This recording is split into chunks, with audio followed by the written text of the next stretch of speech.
जय राधा माधव कुंज बिहारी।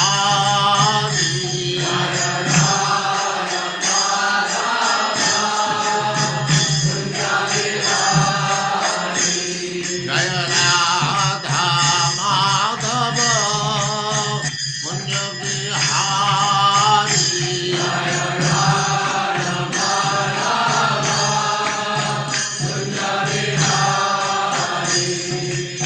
गोपी जन वल्लभ गिरिधरधारी।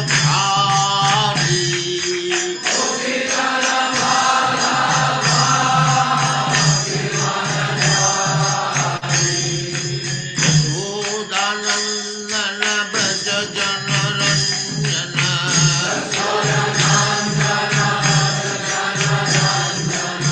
यशोदानंदन व्रज जन रंजन।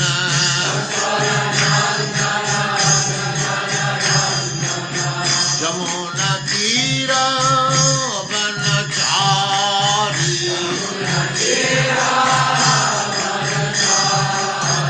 यमुना तीर वनचारी।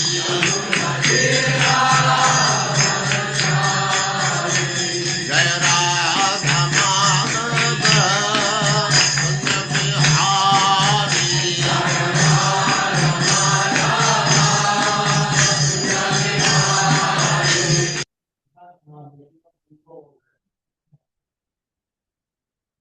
ओम नमो भगवते वासुदेवाय। ओम नमो भगवते वासुदेवाय। ओम नमो भगवते वासुदेवाय। ओम नमो भगवते वासुदेवाय। ओम नमो भगवते वासुदेवाय। ओम नमो भगवते वासुदेवाय। नारायणं नमस्कृत्य नारायणं नमस्कृत्य नरं चैव नरोत्तमं नरं चैव नरोत्तमं देवीं सरस्वतीं व्यासं देवीं सरस्वतीं व्यासं ततो जयमुदीरये। ततो जयमुदीरये। नष्टप्रायेषु भद्रेषु नष्टप्रायेषु भद्रेषु नित्यं भागवत सेवया नित्यं भागवत सेवया भगवते उत्तमा श्लोके भगवते उत्तमा श्लोके भक्तिर्भवति नैष्ठकी। भक्तिर्भवति नैष्ठिकी। हरे कृष्णा। आप सबका स्वागत है। हरे कृष्णा प्रभु जी, दंडवत प्रणाम। स्क्रीन दिख रही है ना माता जी? जी जी प्रभु जी दिख रही है। तो आप 21वें अध्याय में प्रवेश करने से पहले 13 श्लोक। 13 श्लोक। हरे कृष्णा। रोहिणी सुहासिनी माता जी। हरे कृष्णा प्रभु जी, हरे कृष्णा माता जी, हरे कृष्णा सभी भक्तों को। ओम नमो भगवते वासुदेवाय। ओम नमो भगवते वासुदेवाय। जन्माद्यस्य यतो अन्वयात् जन्माद्यस्य यतोऽन्वयात् इतरतश्चार्थेषु अभिज्ञास्वराट् ततश्च चार्थेषु अभिज्ञः स्वराट् तेने ब्रह्म हृदया आदिकवये तेने ब्रह्महृदायादिकवये मुह्यन्ति यत् सूरयाः मुह्यन्ति यत् सूरयः तेजो वारिमृदां यथा विनिमयो तेजो वारिमृदां यथा विनिमयो यत्र सर्गो अमृषा यत्र सर्गो अमृषा धाम्ना स्वेन सदा निरस्तकुहकम् धाम्ना स्वेन सदा निरस्तकुहकम् सत्यं परं धीमहि सत्यं परं धीमहि धर्म प्रोजित कैतवो अत्र धर्मपूजितकैतवोऽत्र परमो निर्मत्सराणां सताम् परमो निर्मत्सराणां सताम् वेद्यं वास्त्वम् अत्र वस्तु वेद्यं वास्तवमत्र वस्तु शिवदं तापत्रयोन्मूलनम् शिवदं तापत्रयोन्मूलनम् श्रीमद्भागवते महामुनिकृते श्रीमद्भागवते महामुनिकृते किं वा परैरीश्वराः किं वा परैरीश्वरः सद्यो हृद्यवृध्यते अत्र सद्यो हृद्यवरुध्यते अत्र कृतिभिः शुश्रूषुभिः तत्क्षणात् शुश्रूषुभिस्तत्क्षणात् निगमकल्पतरोर्गलितं फलम् निगमकल्पतरोर्गलितं फलम् शुकमुखाद् अमृतद्रवसंयुतम् सुखमुखादमृतद्रवसंयुतम् पिबत भागवतं रसमाल्यम् भागवतं रसमालयम् मुहुर्हो रसिका भुवि भावुकाः मुहुरहो भावुकाः एते चांशकला पुंसः एते चांशकलापुंसः कृष्णस्तु भगवान् स्वयं कृष्णस्तु भगवान् स्वयम् इन्द्रारिव्याकुलं लोकम् इन्द्रारिव्याकुलं लोकम् मृडयन्ति युगे युगे युगे युगे युगे जन्म गुह्यम भगवतो जन्मगुह्यं भगवतो या एतत् प्रयतो नराः एतयो नरः सायं प्रातः गृह्णन् भक्त्या सायं प्रातर्भक्त्या दुःखग्रामादिविमुच्यते दुःखग्रामादविमुच्यते अहम् एवास्मि एवाग्रे अहमेवास्मि न अन्यद् यत् सत् असत् परम् नान्यद्यत्सत्परम् पश्चाद् अहं यद् एतच्च पश्चादहमेतच्च यो अविश्येष्ट सोऽसम्यहम् योऽस्म्यहम्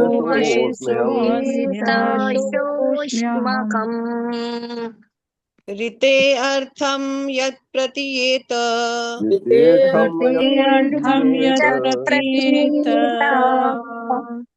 न प्रतीयेत च आत्मनि न प्रतीयेत च आत्मनि तद्विद्याद् आत्मनो मायाम् तद्विद्यात्मनो मायाम् यथा भासो यथा तमः यथा भासो यथा तमः यथा महान्ति भूतानि यथा महान्ति भूतानि भूतेषु चावचेष्वनु भूतेषु चावचेष्वनु प्रविष्टानि अप्रविष्टानि प्रविष्टानि अप्रविष्टानि तथा तेषु न तेष्वहम् तथा तेषु न तेष्वहम् एतावदेव जिज्ञासम् एतावदेव जिज्ञासम् तत्त्वजिज्ञासुनात्मनः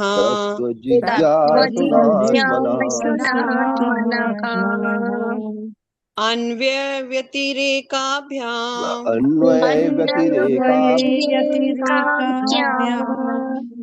यत् स्यात् सर्वत्र सर्वदा सर्वदा स्वयंभूर्नारदा शम्भु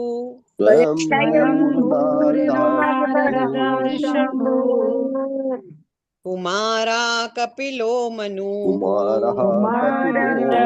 कपिलो मनु प्रहलादो जनको भीष्मो जनको भीष्मो बलिर्वैयासकिर्वयम्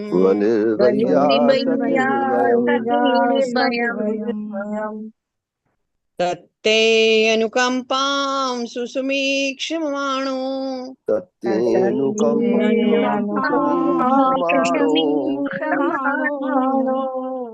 भुञ्जान् एवात्मकृतं विपाकम्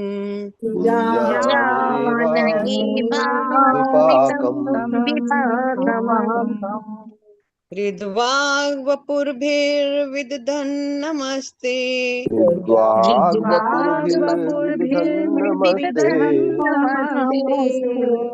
जीवेत यो मुक्तिपदे सदाय भाक्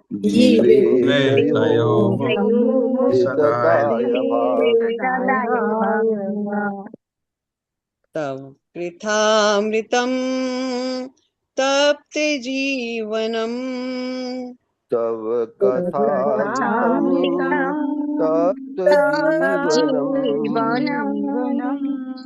कविभिरीडितं कल्मषापहम्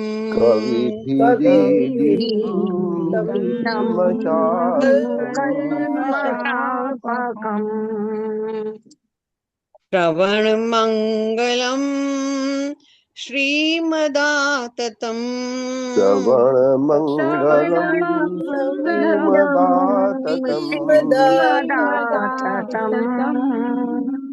भुवि गृह्णन्ति ये भूरिदा जनाः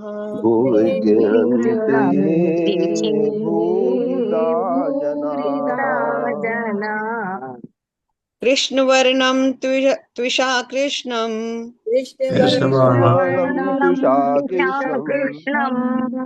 साङ्गोपाङ्गास् पार्षदम्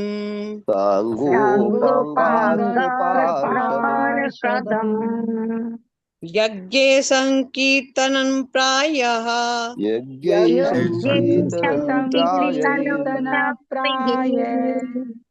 यजन्ति हि सुमेधसः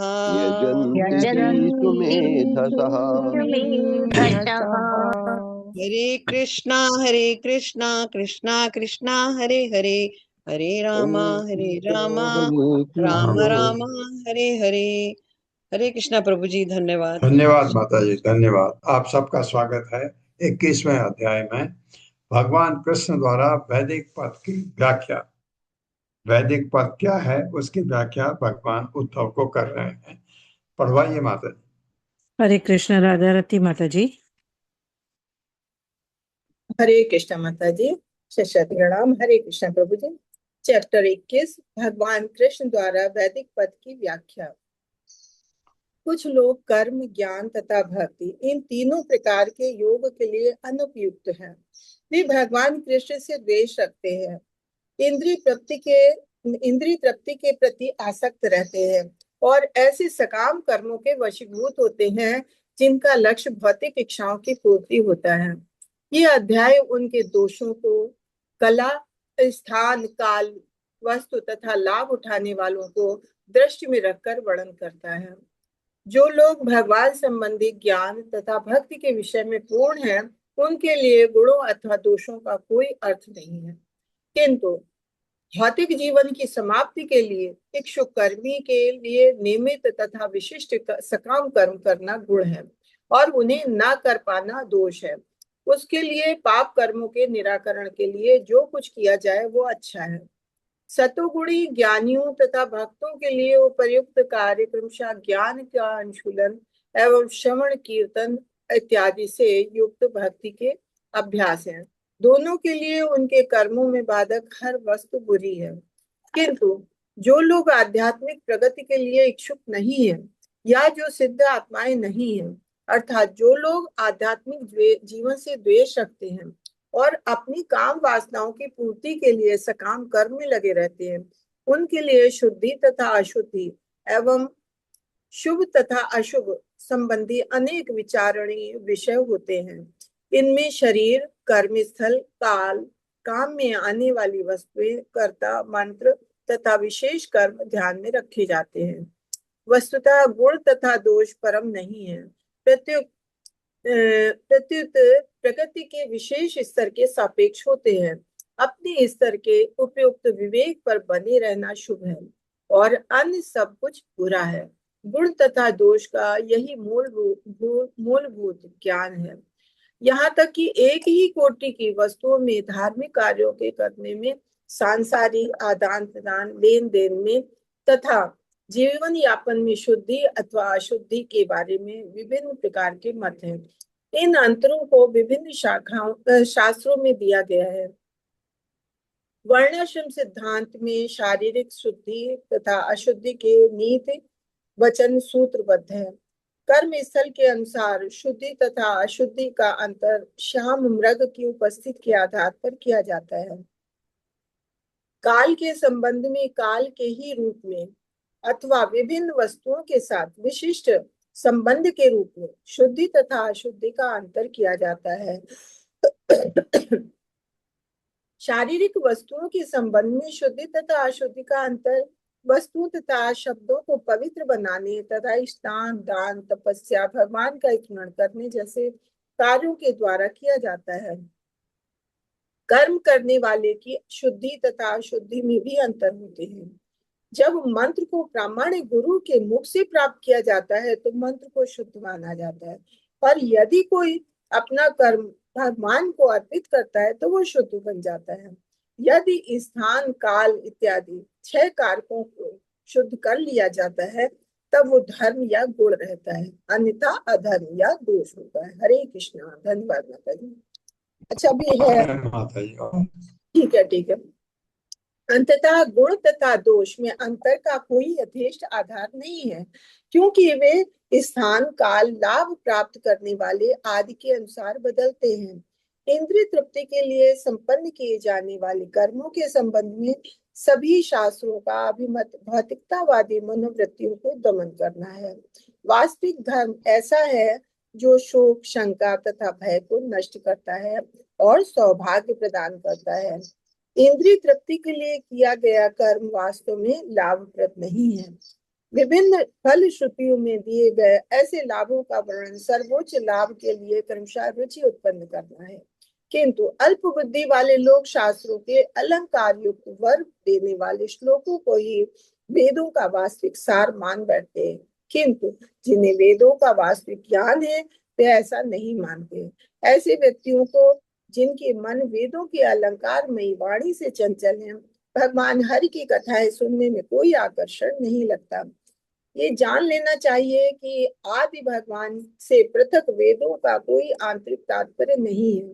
वेद अपना ध्यान पूरी तरह से परम ब्रह्म भगवान पर ही केंद्रित करते हैं। क्योंकि ये भौतिक जगत भगवान की माया शक्ति है, इसलिए भौतिक जगत का खंडन करके ही पदार्थ के निसंग बना जा सकता है। धन्यवाद प्रभु जी। हरे कृष्णा। बहुत सारे शब्द हैं जो इसमें समझ नहीं आए। ये जो तात्पर्य जो इस सारांश लिखा है, तो ये अब मुझे ऐसा लग रहा है जो हम सारांश लिख रहे हैं वो मीनिंगफुल होना चाहिए, क्योंकि कुछ हिंदी के शब्द इतने कठिन हैं जिनका अर्थ ढूंढना पड़ेगा डिक्शनरी में। एक बात। दूसरी बात, इसको समझने से पहले सारांश का जो बताया है, इसको हम एक एक श्लोक करके आगे बढ़ते जाएंगे, इनका निराकरण करते जाएंगे। श्री भगवान वाच य एतान् मत्पथो हित्वा भक्ति ज्ञान क्रिया आत्मकान् क्षुद्रान् कामान् कामान् चले प्राणे जो संतः संसरन्ति ते। मेरे साथ, श्री भगवान वाच श्री भगवान उवाच वाचा य एतान् मत्पथो हित्वा ये तान् मत्पथो हित्वा भक्ति ज्ञान क्रिया आत्मकान् भक्ति ज्ञान क्रियात्मकान् क्षुद्रान् कामान् कामान् चलः प्राणैः क्षुद्रान् कामान् चलहि प्राणैर् जुषन्तः संसरन्ति ते। विशन्ताः संसरन्ति ते। श्री भगवान वाचा, भगवान ने कहा, ये जो एतान इन मत पथ, मुझे प्राप्त करने का साधन, वो मार्ग जिससे मैं प्राप्त किया जा सकता हूँ, हित्वा त्याग कर, भक्ति भक्ति ज्ञान वैश्लेषिक दर्शन क्रिया नियमित कर्म आत्मकान से युक्त क्षुद्रान नगण्य कामान इंद्र तृप्ति चलय चंचल प्राणय इंद्रियों से जो संतः अनुशीलन करते हुए संसरंती संसार को भोगते हैं ते वे।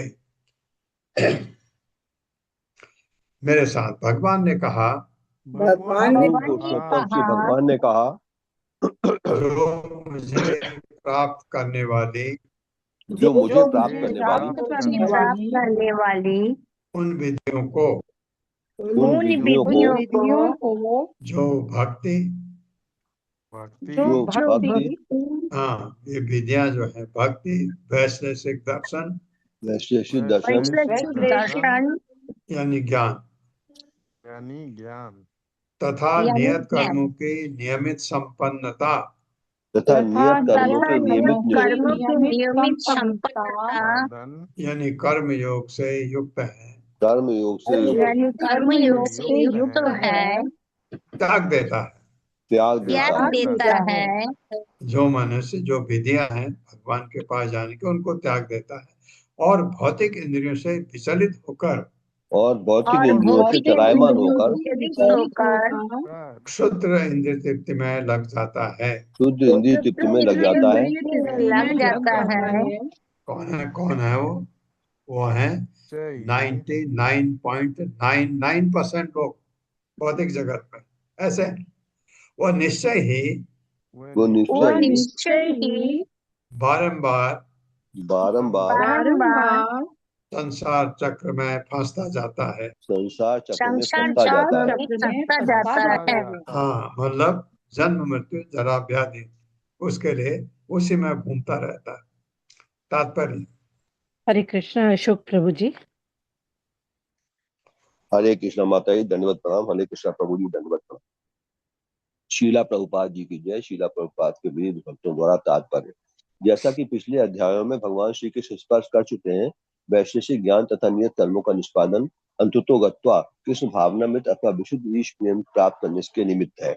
श्री भगवान की महिमा के श्रवण तथा कीर्तन पर आधारित भक्ति बद्ध जीव को श्री भगवान की प्रेम भक्ति में लगाती है और इस प्रकार श्री भगवान को प्राप्त करने का यह सर्वोत्तम साधन है। किंतु इन तीन विधियों में से निहित एक सामान्य लक्ष्य कृष्ण भावनामृत है। जब श्री भगवान उनका वर्णन करते हैं तो भौतिक इंद्रिय तृप्ति में लिप्त रहते हैं और श्री भगवान की कृपा पाने के लिए कोई प्रामाणिक साधन नहीं अपनाते। संप्रति इस श्रेणी के करोड़ों भागे लोग आते हैं और जैसा यहाँ वर्णित है वे भव बंधन का निरंतर कष्ट भोगते हैं। हरे कृष्ण प्रभु, दंडवत प्रणाम, धन्यवाद।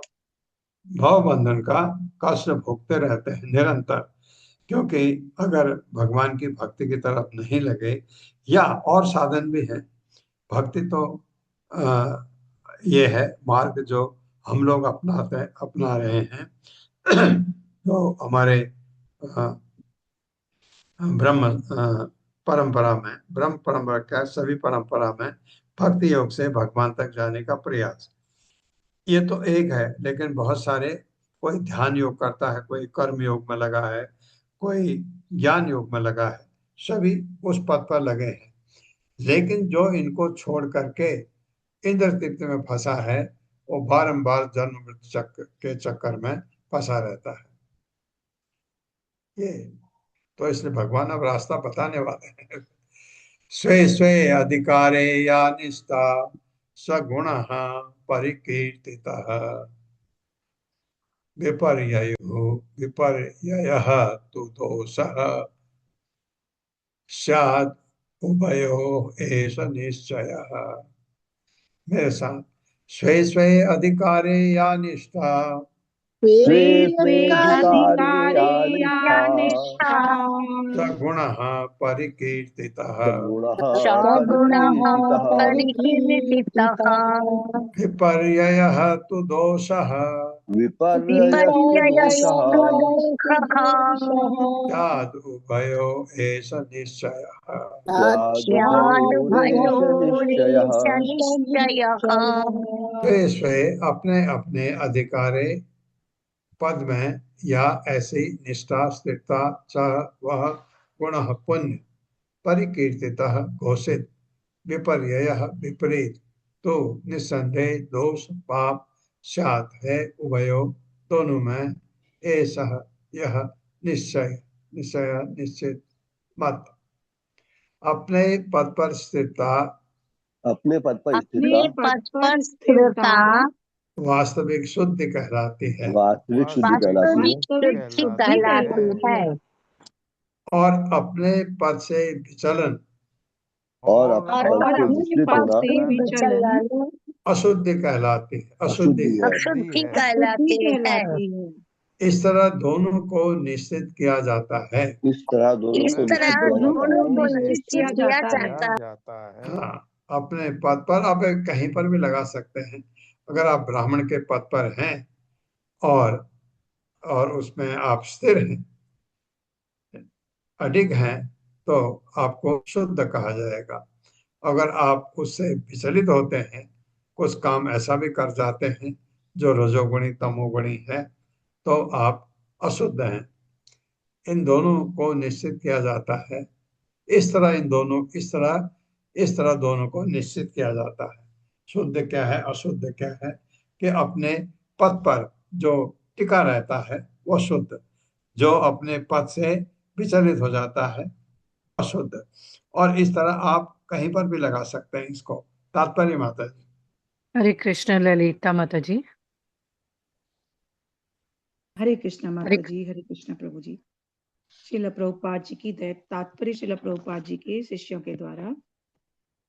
पिछले श्लोक में भगवान कृष्ण ने बताया कि आध्यात्मिक उन्नति का मार्ग निष्काम होकर कर्म करने से शुरू होता है, फिर अद्भुत आध्यात्मिक ज्ञान की अवस्था को प्राप्त होता है और भगवत भक्ति में संलग्न होने में जाकर समाप्त होता है। यहाँ पर भगवान इस बात पर बल दे रहे हैं कि भगवान द्वारा नियत कार्यों से विपथ होकर बद्ध जीव को कृष्ण भावनामृत के सहज विकास को कृत्रिम रूप से ठप नहीं कर देना चाहिए। मनुष्य जीवन की निम्नतर अवस्था में मनुष्य समाज, मैत्री तथा प्रेम पर आधारित सकाम कर्मों को करने के लिए स्थूल शरीर तथा इच्छाओं के साथ झूठी पहचान में फंसा रहता है। जब ऐसी भौतिकतावादी कार्यकलापों को यज्ञ द्वारा भगवान को अर्पित कर दिया जाता है, तो वह कर्म योग को प्राप्त होता है। नियमित यज्ञ द्वारा मनुष्य देहात्म बुद्धि को क्रमशः त्याग कर आध्यात्मिक ज्ञान के साक्षात्कार की अवस्था को प्राप्त होता है, जिसमें वह अपने को भौतिक शरीर तथा मन से सर्वथा पृथक नित्य आत्मा के रूप में समझने लगता है। भौतिकतावाद के चंगुल से छूटकर राहत का अनुभव करते हुए वह आध्यात्मिक ज्ञान के प्रति अत्यधिक आसक्त होता है और इस तरह वह ज्ञान योग की अवस्था को प्राप्त होता है। आध्यात्मिक पथ पर और आगे बढ़ने पर वह अपने को परमात्मा यानी भगवान कृष्ण का भिन्नांश समझने लगता है तब वह देखता है कि उसका बद्ध जीवन तथा उसका आध्यात्मिक ज्ञान भगवान से ही प्राप्त था, जो कि पवित्र तथा पापमय दोनों ही तरह के सारे कर्मों का फल देने वाले हैं। भगवत भक्ति में लगने तथा अपने को भगवान का नित्य दास मानने पर भगवान की आसक्ति मनुष्य की मनुष्य क्या आसक्ति शुद्ध भगवत प्रेम में विकसित होती है। इस तरह मनुष्य पहले भौतिक शरीर से आसक्ति की निम्न अवस्था को छोड़ता है और फिर बाद में आध्यात्मिक ज्ञान के अनुशीलन की आसक्ति को त्याग देता है। इससे मनुष्य भौतिक जीवन से छुटकारा पा जाता है। अंत में वह भगवान को ही अपने नित्य प्रेम का आश्रय मान लेता है और कृष्ण भावनामृत में पूरी तरह ईश्वर की शरण में चला जाता है। इस श्लोक में कृष्ण बतलाते हैं कि जो अब भी शरीर तथा मन में आसक्त रहता है, वह कर्म योग के नियत कार्यों को कृत्रिम ढंग से त्याग नहीं पाता। इसी तरह जो आध्यात्मिक नव दीक्षित हैं और भौतिक जीवन की माया का अनुभव करने लगता ही है, उसे प्रेमा भक्ति अवस्था का अनुकरण करते हुए भगवान की थोड़ा सा ऊपर कीजिए, करते हुए भगवान की अंतरंग लीलाओं को नवदीक्षित और अन्य भौतिक जीवन की माया का अनुभव करने लगता ही है, उसे प्रेमा भक्ति अवस्था का अनुकरण करते हुए भगवान की अंतरंग लीलाओं को 24 घंटे सोचने का कृत्रिम प्रयास नहीं करना चाहिए। प्रत्युत उसे भौतिक जगत के विश्लेषक ज्ञान का अनुशीलन करना चाहिए, जिससे मनुष्य देह तथा मन के प्रति आसक्ति को त्याग देता है। श्रीमद् भागवत में भौतिक जगत के अनेक विश्लेषण मिलते हैं और इसमें बद्ध जीव पदार्थ के साथ झूठी पहचान से मुक्त हो सकता है, किंतु जो जगत की समस्त स्थूल और सूक्ष्म आसक्तियों से मुक्त होकर भगवत प्रेम की पूर्ण अवस्था को प्राप्त कर चुका है, वह कर्म योग तथा ज्ञान योग की निम्नतर अवस्थाओं को त्याग कर भगवान की प्रेमा भक्ति में लग सकता है। अध्याय 19 के श्लोक 45 में कृष्ण कहते हैं, गुण दोष दृष्टि दोषो गुणस्तु भव वर्जितः। भगवत भक्त में किसी को गुण तथा दोष का दर्शन नहीं करना चाहिए। ऐसी संसारी धारणाओं को त्याग कर मनुष्य पुण्यात्मा बन सकता है। श्रीला विश्वनाथ चक्रवर्ती ठाकुर इंगित करते हैं कि कभी कभी नव दीक्षित भक्त उन कर्मियों तथा ज्ञानियों की संगति से दूषित हो सकता है, जो बड़े उत्साह के साथ सकाम कर्मों तथा मानसिक चिंतन का अनुसरण करते हैं। ऐसे भक्तों के धार्मिक कार्यकलाप संसारी प्रवृत्तियों से प्रभावित हो सकते हैं। इसी तरह कोई सामान्य मनुष्य जो शुद्ध भक्त के उच्च पद को देखता है, कभी कभी अपने को भक्त के ही समान शुद्ध भक्ति के उच्च पद पर मानते हुए भक्त के कार्यों का अनुकरण करता है।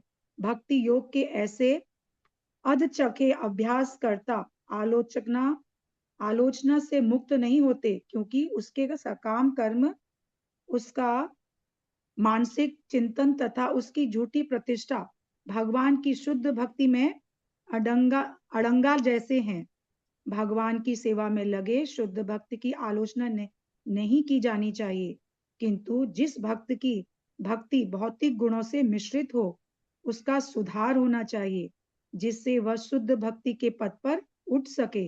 अबोध मनुष्यों को उन लोगों की मिश्रित भक्ति से गुमराह नहीं होना चाहिए, जो मात्र भक्ति योग में नहीं लगे हैं, किंतु जो लोग कृष्ण भावनामृत में पूरी तरह नहीं लग सकते, उन्हें अपने नियत कार्यों को यह कहकर कि वे माया है त्याग नहीं देना चाहिए। उदाहरणार्थ, जो व्यक्ति शुद्ध कृष्ण भावनामृत में पूरी तरह लगने से में असमर्थ हैं, उसे अपने परिवार का परित्याग मोह मानकर नहीं कर देना चाहिए, क्योंकि ऐसा करने से वह अवैध यौन जीवन में जा गिरेगा। इसलिए जब तक कोई कृष्ण भावनामृत का प्रत्यक्ष अभ्यास करने की अवस्था को प्राप्त नहीं अभ्यास की अवस्था को प्राप्त न कर ले, उसे भौतिक शुद्धि तथा भौतिक जगत के विश्लेषिक ज्ञान का अनुशीलन करना चाहिए। हरे कृष्ण। धन्यवाद। ये तो बात ठीक है, यहाँ तक बहुत ठीक है। एक जगह एक सेंटेंस बहुत अटपटा लगा मुझे।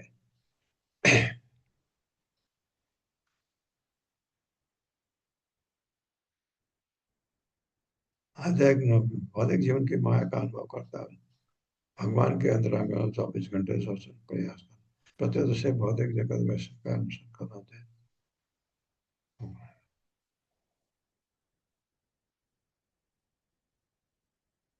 कहाँ था पता नहीं। भगवत भक्त में लगने तथा अपने को भगवान का नित्य दास मानने पर मनुष्य की आसक्ति शुद्ध भगवत प्रेम में विकसित होती है।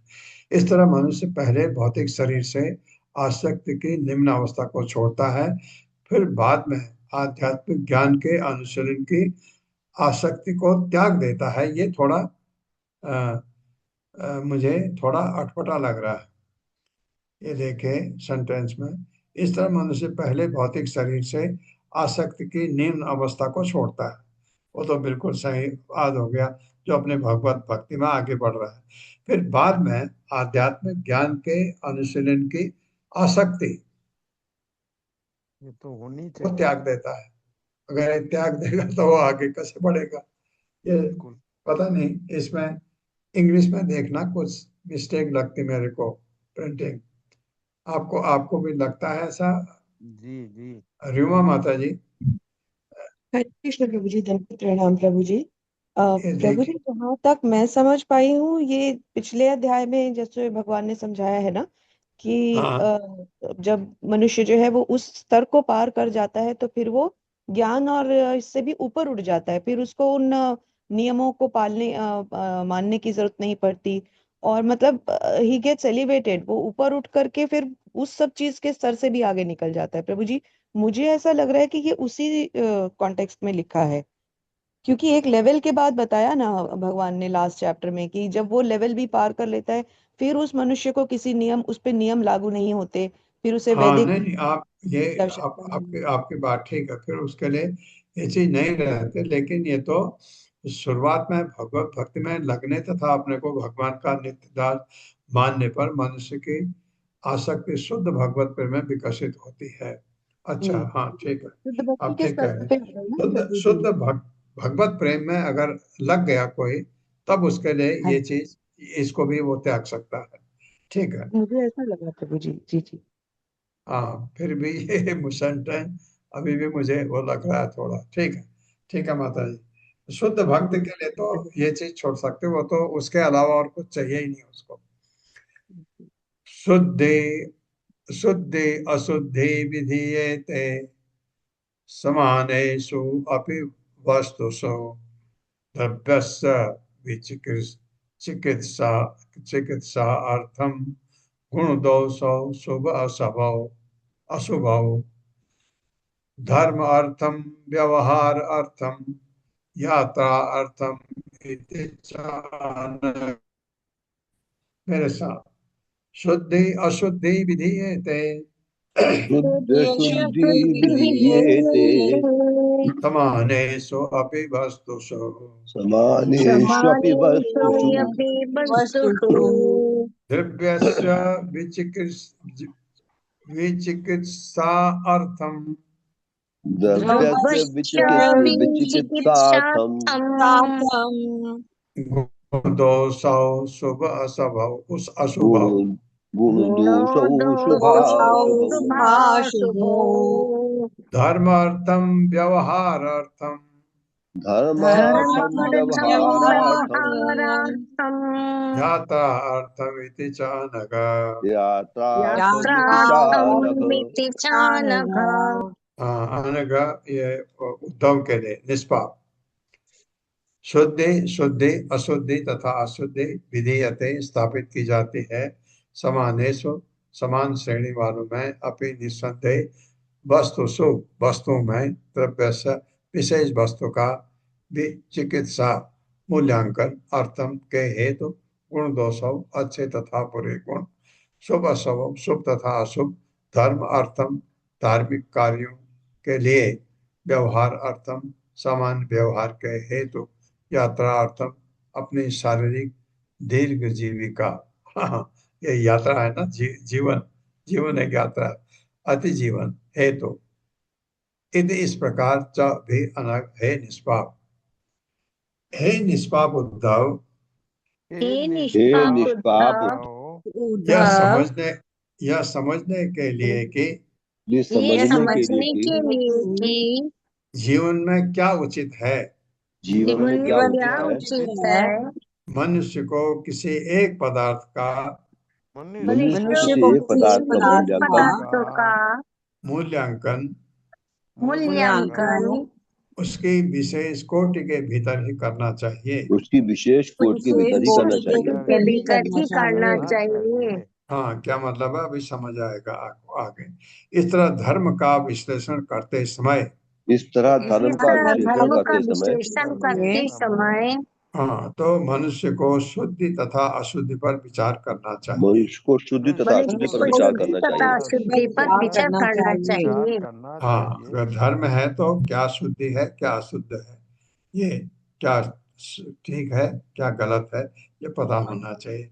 इसी प्रकार अपने सामान्य व्यवहार में इसी प्रकार अपने सामान्य व्यवहार में सामान्य व्यवहार में मनुष्य को मनुष्य को मनुष्य को अच्छे तथा बुरे में अंतर करना चाहिए। अच्छे तथा बुरे में अंतर करना चाहिए में अंतर करना चाहिए और अपनी शारीरिक दीर्घ जीविका या अति जीवन के लिए और अपनी और शारीरिक अपनी दीर्घ जीविका शारीरिक दीर्घ जीविका जीवन के लिए उसे पहचानना चाहिए कि के लिए उसे पहचानना चाहिए कि पहचानना चाहिए कि क्या शुभ है क्या शुभ है क्या शुभ है क्या अशुभ है। और क्या अशुभ है। क्या अशुभ है। हाँ यहाँ पर मतलब ऐसा समझिए आप शारीरिक जीवन को जहाँ तक बढ़ाने की बात है वहां पर क्या हितकर है क्या अहितकर है हमारे शरीर के लिए। ये शारीरिक दीर्घ जीविता है ना शरीर को लंबा रखना है तो आपको क्या हितकर है क्या अहितकर है। अ, शरीर को अगर अगर आपको दीर्घ जीवन जीना है तो खाली शुभ अशुभ से मतलब है आपको समझना है कि क्या है शुभ अशुभ। क्योंकि एक तो आप अपने खान पान में है एक आपका आचरण है वो भी शुभ अशुभ क्या है वो अगर रखते हैं तो आप ये बढ़ा सकते हैं। शायद तात्पर्य में ये आएगा तात्पर्य माता जी। हरे कृष्ण सनातनी शत्रुपा माता जी। हरे कृष्णा माता जी, हरे कृष्णा प्रभु जी, सादर प्रणाम सभी का। तात्पर्य श्रील प्रभुपाद के विनीत भक्तों के द्वारा श्रील प्रभुपाद की जय। धार्मिक कार्यों, सामान्य व्यवहार तथा निजी अस्तित्व के लिए मूल्यांकन करने के निर्णय से नहीं बचा जा सकता। नैतिकता तथा धर्म सभ्य समाज की नित्य आवश्यकताएं हैं। नैतिकता में जो अंतर है उसको सुनिश्चित करना चाहिए। इसी प्रकार हम अपने सामान्य सांसारिक कार्यों में स्वादिष्ट तथा स्वादहीन भोजन, अच्छे तथा बुरे व्यापार, उच्च कोटि तथा निम्न कोटि के आवास, अच्छे तथा बुरे मित्र इत्यादि में अंतर करते हैं और अपने स्वास्थ्य तथा अपने अस्तित्व को सुनिश्चित करने के लिए हमें सुरक्षित असुरक्षित, स्वास्थ्यप्रद अस्वास्थ्यप्रद, लाभप्रद अलाभप्रद में निरंतर अंतर करते रहना चाहिए। यहाँ तक कि विद्वान पुरुष को भी इस संसार में अच्छे तथा बुरे में निरंतर भेद करना चाहिए, किंतु उसके साथ साथ उसे कृष्ण भवनामृत के दिव्य पद को भी समझना चाहिए। सावधानी पूर्वक गणना करने के बावजूद कि भौतिक दृष्टि से क्या स्वास्थ्य के लिए उपयोगी है और क्या अनुपयोगी है। भौतिक शरीर को मरना पड़ता है, इसी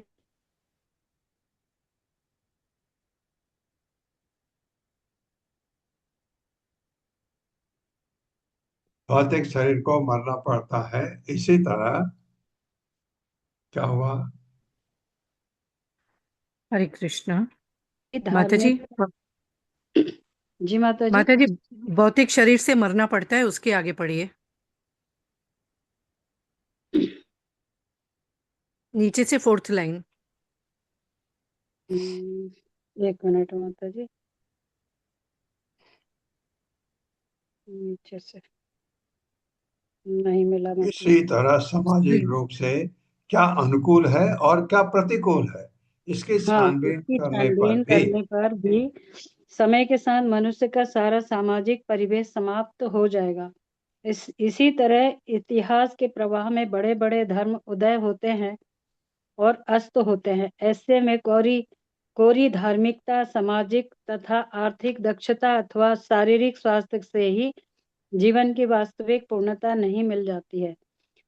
भौतिक जगत की सापेक्ष अच्छाई के परे दिव्य अच्छाई होती है। कोई भी विज्ञ व्यक्ति भौतिक भेदभाव की आवश्यकता को स्वीकार करता है, फिर भी मनुष्य को अंततः कृष्ण भावनामृत की दिव्य अवस्था तक पहुंचना चाहिए, जहां जीवन सनातन आनंदमय तथा ज्ञानमय है। भगवान श्री कृष्ण उद्धव को अपनी विस्तृत शिक्षाओं के द्वारा धीरे धीरे कृष्ण भावनामृत की दिव्य स्थिति स्पष्ट कर रहे हैं, जो अनंत प्रकार के भौतिक गुण दोष से परे है। धन्यवाद माता जी, पड़े है। धन्यवाद प्रभु जी। हरे बताना भगवान का एक्चुअली पर्पज उद्धव को ये बताना है, और धीरे धीरे बढ़ रहे हैं उसमें। तो मेरे ख्याल से जो वहां पर सूक्ष्म में लिखे थे उसको बहुत अच्छी तरह इसमें समझाया गया है तात्पर्य में, तो आपको कोई डाउट नहीं है। दर्शितो अयम मयाचारो धर्मम उद्वहताम धुरम। मेरे साथ, दर्शितो अयम मयाचारो दर्शितोऽयं मया चारो धर्मम उद्वहताम धुरम। धर्ममुद्वहतां धुरम्। दर्शितः दिखलाया गया, अयम यह, मया मेरे द्वारा, आचारः जीवन शैली, धर्मम धार्मिक सिद्धांत, उद्वहताम वहन करने वालों के लिए, धुरम भार। मैंने जीवन की यह शैली मैंने जीवन की यह शैली उन लोगों के लिए प्रकट की है उन लोगों के लिए उन प्रकट लोगों के लिए प्रकट की है जो संसारी धार्मिक सिद्धांतों का जो संसारी धार्मिक सिद्धांतों का भार वहन कर रहे हैं। भार वहन कर भार रहे हैं। वहन कर रहे हैं। हाँ, तो उनके लिए जीवन शैली भगवान कहते हैं कैसे होनी चाहिए, ये मैं बता रहा हूँ तात्पर्य। हरे कृष्ण। नीता श्रीवास्तव माता जी। हरे कृष्ण अनीता श्रीवास्तव माता जी। हरे कृष्ण जगदीश प्रभु जी। हरे कृष्णा प्रभु जी, हरे कृष्णा माता जी, दंडवत प्रणाम सभी को। तात्पर्य शिला प्रभुपाद जी के विनीत सेवकों द्वारा तात प्रभुपाद की जय।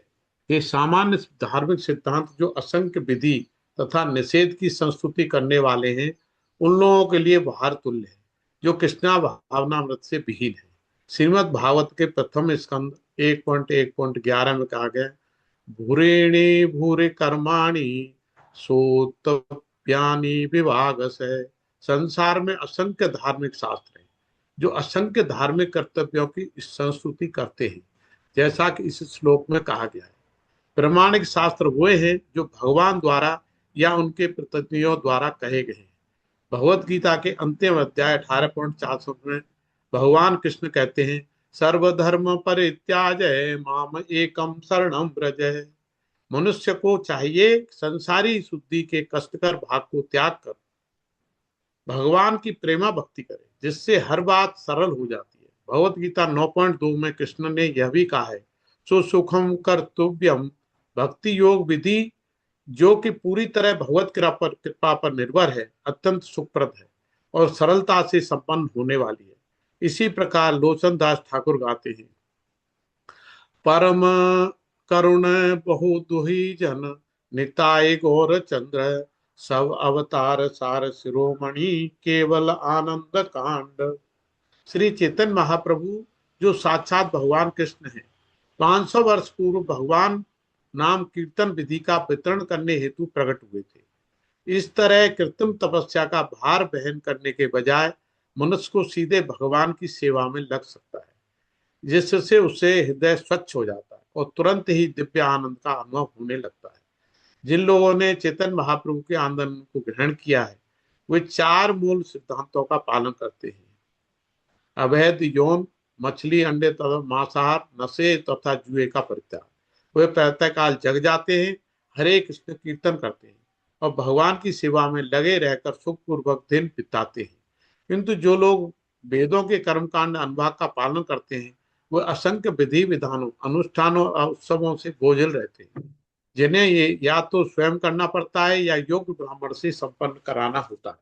इसमें त्रुटि होने का हर क्षण भय बना रहता है, जिससे संचित पुण्य की पूर्ण क्षति हो सकती है। इसी तरह जो दार्शनिक मार्ग पर चलते हैं उन्हें दार्शनिक कोटियों की परिभाषा, परिष्कार तथा समंजन करना होता है। यह विधि ऐसी है जिसका अंत संशय तथा निराशा में होता है। योग का अभ्यास करने वाले कष्ट पर तपस्या करते हैं और अपने को कठिन गर्मी तथा शीत, भूख इत्यादि से कष्ट पहुंचाते हैं। ऐसे सारे भौतिकवादी लोगों को निजी इच्छाएं पूरी करनी रहती हैं, किंतु भगवत भक्त तो भगवान की सुख की कामना करते हैं और भगवान की कृपा पर ही निर्भर रहकर भगवत धाम जाते हैं। पिछले श्लोक में भगवान ने उल्लेख किया है कि भौतिक जगत में अनंत अंतर है जिसका मूल्यांकन जीवन भर किया जाना है, किंतु भक्त तो हर वस्तु के भीतर कृष्ण को और कृष्ण के भीतर हर वस्तु को देखता है और भगवान की सेवा में लगा रहकर विनीत, सरल तथा आनंदित बना रहता है। वह न तो महान धार्मिक उत्सव संपन्न करता है, न ही समाज विरोधी या अनैतिक बनता है। वह केवल कृष्ण नाम कीर्तन करता है और सरलता से जीवन की चरम सिद्धि प्राप्त कर लेता है। सामान्य व्यक्ति शारीरिक भरण पोषण के लिए उद्योग करते हैं, किंतु भक्त तो भगवान की कृपा से स्वतः ही लालित पालित होता है। इसके सामान्य आचार विचार तथा धार्मिक कृत्य भी भगवान को अर्पित रहते हैं और इस तरह भक्त के जीवन में कृष्ण के अतिरिक्त कुछ भी नहीं रहता। कृष्ण उनकी रक्षा तथा पालन करते हैं और भक्त अपनी हर वस्तु को कृष्ण को प्रदान करता है। यह स्वाभाविक मुक्त अवस्था कृष्णा भावना भावित कहलाती है।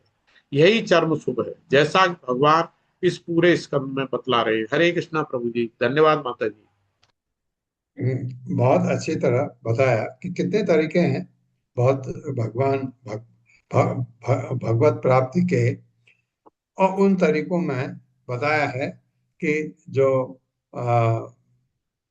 भक्ति है, भक्ति चैतन्य महाप्रभु के तरीके से जिन्होंने बताया। कलयुग के लोगों में बुद्धि है ही नहीं, उनको वो अपने मन को एकाग्र कर ही नहीं सकते हैं, तो उसने उन्होंने तरीका बताया भगवान ने कि आप संकीर्तना यज्ञ करो, हरिनाम जपो, ये 4 पाप कर्म नहीं होने चाहिए, फिर भक्ति नहीं हो सकती। तो इसके अलावा जितने और तरीके हैं उसमें कष्टप्रदक बहुत ही ज्यादा है।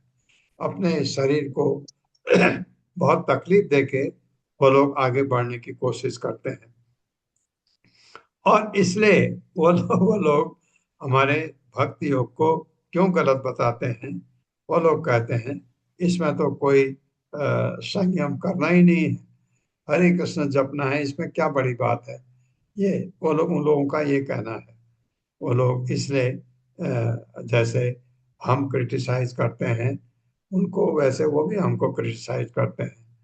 तो बहुत सारी चीजें कहते हैं वो, लेकिन उन चीजों को समझ करके गुस्सा नहीं होना है, क्योंकि वो भी भगवान की भक्ति जिस तरीके से भी कर रहे हैं, जहां भी वो पहुंचना चाहते हैं, कोई बात नहीं है। तो क्योंकि उनको उनकी वजह से प्रभुपाद को आगे बढ़ने में बहुत तकलीफ रही होगी, मुझे ऐसा लगता है। प्रभुपाद जहां मौका मिलता है मायावादियों को इतना खंडन करते हैं कि, क्योंकि मायावाद की तरफ मनुष्य एकदम झुक सकता है उस तरफ। तो इसलिए प्रभुपाद ने काफी जगह जगह पर उनके बारे में लिखा है। यहाँ तक कि चतुश्लोकी जो दूसरे स्कंद के 9वें अध्याय में 4 श्लोक जो भागवत का सार माना जाता जिनको, उसमें भी प्रभुपाद ने इतनी लंबी लंबी व्याख्या की है श्लोक की, ताकि आप समझें कि आप निर्विशेष बात की तरफ न चले जाएं।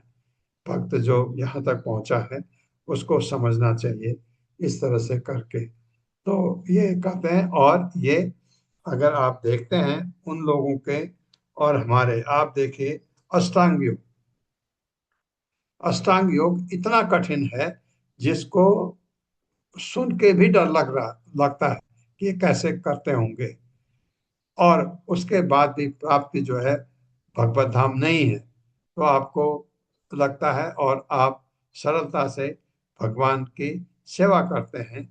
और हाँ, यहाँ पाखंड यहाँ भी नहीं चाहिए। अगर आप भगवान की सेवा में लगे हैं तो आपको भी, अगर धीरे धीरे शुरू में भगवान की सेवा कर रहे हैं, आदमी बाहर जाके बीड़ी भी पीता है, सेवा सेवा भी करता है, ये भगवत भक्ति में ही है जहां पर उसको आप प्रेम से कहते हैं ये चीजें त्यागी, आपके हित में है, त्याग देगा वो, क्योंकि भक्तों का संग इतना पावरफुल होता है। श्रद्धा, साधु संग बहुत ही जरूरी है, तो वो व्यक्ति धीरे धीरे छोड़ सकता है। चाय कॉफी आदमी एकदम नहीं छोड़ता, क्योंकि 20 साल 25 साल से चाय पी रहा है, कॉफी पी रहा है, नहीं छोड़ सकता। आप क्या कहते हैं? हम कहते हैं उनको, आप हरि नाम जपिए, हरे कृष्ण महामंत्र जपिए। कितना, एक माला से लेकर के वो व्यक्ति धीरे धीरे आप उसको मिलता जाता है, आप उसको बढ़ाते जाते हैं। एक ने यहां तक कहा कि मैं 16 माला, मुझे जपने का टाइम ही नहीं होता। बिल्कुल सही बात है, मुझे भी नहीं होता था। आप सच कहूं आपको अपनी बात, मुझे भी बिल्कुल टाइम नहीं होता था 16 माला जपने का। जब मैं काम करता था, एक टाइम, हमेशा नहीं, एक टाइम मेरे जीवन में ऐसा आया कि मुझे बिल्कुल समय नहीं होता था। तो क्या मैंने क्या किया, माला माला की आप समझ सकते हो, माला की क्वालिटी खराब रही होगी, खराब थी, मैं समझता हूँ वो बहुत खराब थी, लेकिन मैंने माला नहीं छोड़ी। सुबह उठ करके, क्योंकि 4 बजे का टाइम मुझे हॉस्पिटल में पहुंचना होता था, 3 बजे उठता था, नहा धो करके 2 माला में निकाल देता था। एक माला में जाते हुए हॉस्पिटल पहुंचने तक, और एक माला वहां से आते हुए लंच के लिए, एक माला जाते हुए लंच के बाद, एक माला काम के खत्म होने के आने के बाद, 4 माला मेरे ऐसे निकलती थी। 2 सुबह की, कितने हो गए, 6 माला, और 10 माला मुझे और करनी होती थी। तो मुझे काफी तकलीफ होती थी, लेकिन कृपा भगवान की ऐसी रही कि मैंने माला 16 माला जरूर जपी। और ये मैं कन्फेस करता हूँ कि माला की क्वालिटी बहुत गड़बड़ थी, कि मैं किसी तरह सोचता था पूरे हो जाए। जैसे माला जपने में आपको आनंद आना चाहिए आनंद तो छोड़िए, मुझे तो ये लगता था कैसे पूरा हो जाए, ये पूरे हो गए तो हाँ हो गए, ऐसे करके। तो ऐसा ऐसा ऐसी परिस्थिति भी होती है, लेकिन ये जो आया है स्वाभाविक मुक्त अवस्था, कृष्ण भावनामृत कहलाती है। ये इस अवस्था में आप होते हैं तो वैसा कभी नहीं करते जैसा मैंने किया। मेरे मजबूरी थी, क्योंकि या तो मैं छोड़ूं, ऐसी अवस्था आती है। बहुत लोग हैं हमारे इस क्लास में भी जिनके परिस्थिति है, उनके पास समय ही नहीं है पूरा करने का। तो क्या करें, मैंने कहा आप जितनी कर सकते हो एक फिक्स कर लो। आपने सोचा कि मैं 10 तो कर ही सकता हूँ, 10 करो। किसी दिन आप 12 कर लो, किसी दिन 14 कर लो, किसी दिन 16 कर लो, किसी दिन आप 20 भी कर लो, लेकिन 10 को आप हमेशा फिक्स रखो। और फिर जीवन में आपका समय आएगा, आप ये सोचते हैं कि मुझे लंच के लिए 1 घंटा मिलता है या 45 मिनट मिलते हैं, जो भी समय मिलता है। लंच करने में कितना टाइम लगता है पता नहीं, शायद मैं तेज खाता हूँ, जल्दी खाता हूँ, मुझे 10 मिनट से ज्यादा नहीं लगते कभी भी। आप लोगों को चलो 20 मिनट लगा लो, इससे ज्यादा तो नहीं लगना चाहिए। तो आपके पास बच गए 25 मिनट। 25 मिनट में आप 3 माला कर सकते हैं। ऐसे ऐसे टाइम निकालना होता है। अब आप कहेंगे लंच में कोई मेरे साथ आता है, आने मत दो। कैसे करो, आप ऐसी जगह लंच करो जहां कोई ना आए। तो ऐसे ऐसे करना पड़ता है। ये निकालना, क्योंकि समय आपके पास अगर इतना बिजी है तो ऐसे वो जरूरी है। आप उसके लिए समय निकालना।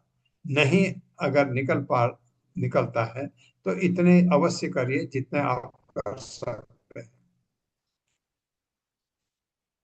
कि यही चरम शुभ है। जैसा कि भगवान इस पूरे स्कंद में बताते रहे हैं। ये ऐसा कि शारीरिक भरण पोषण के लिए उद्योग करते हैं, किंतु भक्त तो भगवान की कृपा से स्वतः लालित पालित होता है। लेकिन ये लालित पालित हम नहीं कह सकते। ये अरे मैं तो 16 माला जप रहा हूँ, जैसा प्रभुपाद ने वैसा कह रहा हूँ, मेरे को खाना नहीं मिल रहा है, मुझे काम करना पड़ेगा खाने के लिए। भक्त भी करता है कि ऐसा नहीं। यहाँ पर जो कहा गया लालित पालित भगवान करते हैं, कि उसके लिए भगवान व्यवस्था कर देते हैं, लेकिन वो कोशिश करता है। आपने सोचा कि मैं बैठा रहूं और जब करता रहूं, खाना आ जाएगा मेरे पास भगवान की कृपा से, ये गलत है। वो व्यावहारिक होना चाहिए।